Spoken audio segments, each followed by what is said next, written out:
Ինչ ելույթից բովանդակության անցնելը, խնդրում եմ ձեզ այսօր և վաղը գոնե ելույթից առաջին կետը ողողել համացանցում։ Դիմում եմ Հայաստանի Հանրապետության, Ռուսաստանի Դաշնության և միջազգային ռազմական փորձագիտավերլուծական կենտրոնների 2023 թվականի սեպտեմբերի 27-ին Ադրբեջանի Հանրապետությունն ունենալով 10 միլիոն բնակչություն, 120,000 մշտական և 1 միլիոն զորահավաքային ռեսուրսի զորք, արդեն չեմ խոսում ավիացիայի, ռազմական տեխնիկայի,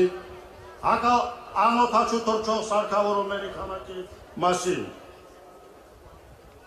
Ռազմական դաշինք կազմելով միջուկային գերտերություն հանդիսացող Պակիստանի,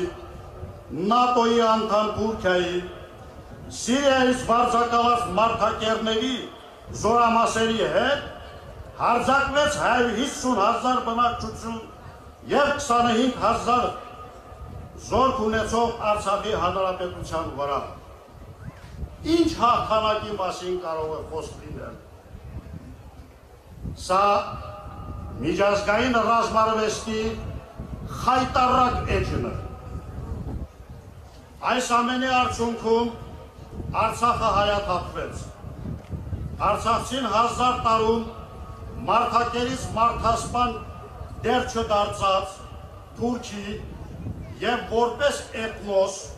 նոր կազմավորված ադրբեջանցու զոհը դարձավ։ Սակայն ոչ արցախցու, ոչ էլ բանականություն ունեցող հայի մտքից երբեք դուրս չգա վերադարձի հարցը։ Վերադարձ դեպի հայկական լեռնաշխարհի Արցախ երկրամասը։ Դա մեր միջազգայնորեն ամրագրված և Հայաստանի Հանրապետության իշխանությունների որպես Արցախի անվտանգության երաշխավորը հանդիսացող պարտականությունն է։ Անդրադառնալով 1951 թվականի փախստականների մասին կոնվենցիային և դրա 1967 թվականի արձանագրությանը, մարդու իրավունքների համընդհանուր հռչակագրին, քաղաքական և քաղաքացիական իրավունքների միջազգային դաշնագրին, մենք իրավունք ունենք վերադառնալու և ամեն ինչ չէ, որ կախված է իշխանություններից կամ նրա անձանցին անդամներից կամ կառույցներից,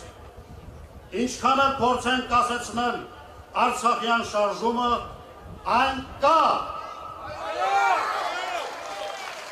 որովհետև այն համաժողովրդական է։ Իսկ մենք այս շարժման մարտիկները եկեք մի պահ հիշենք,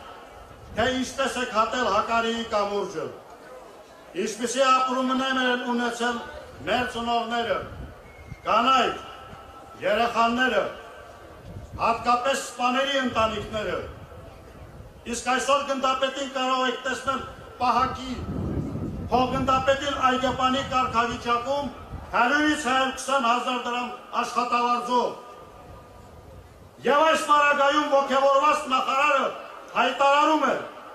որ նպաստների կրճատումը կնպաստի ղարաբաղցիների արագ ինտեգրմանը։ Ինչին ինտեգրմանը։ Մոտ 1000 սպա, ենթասպա և այլ կարգավիճակում գտնվող թոշակառու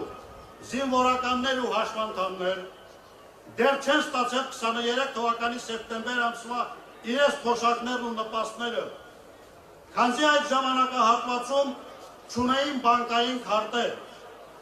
և չնայած նրան, որ Պահեստազորի սպաների միությունը դիմել է պետական համակարգի բոլոր օղակներին, հարցն այնպես էլ մնացել է օդում կախված, ինչպես շատ հարցեր։ Պաշտպանության նախարարի կողմից արձակված հրամանի համաձայն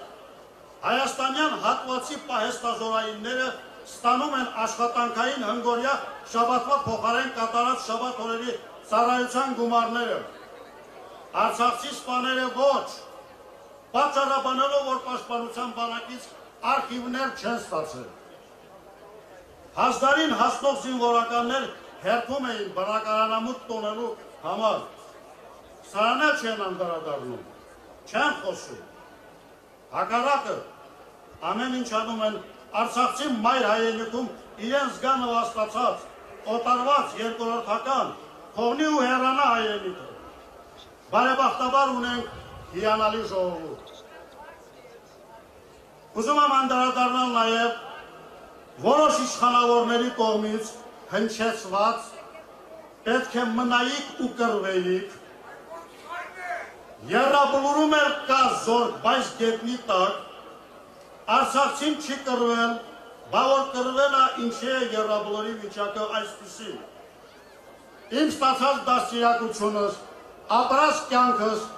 և զոհված ընկերներիս թափած արյան արժանապատվությունը թույլ չի տալիս արժանապատվորեն պատասխանեն իրենց, այլ պարզապես կասեմ, զգույշ խոսեք պատերազմի և պատերազմի մասնակիցների մասին։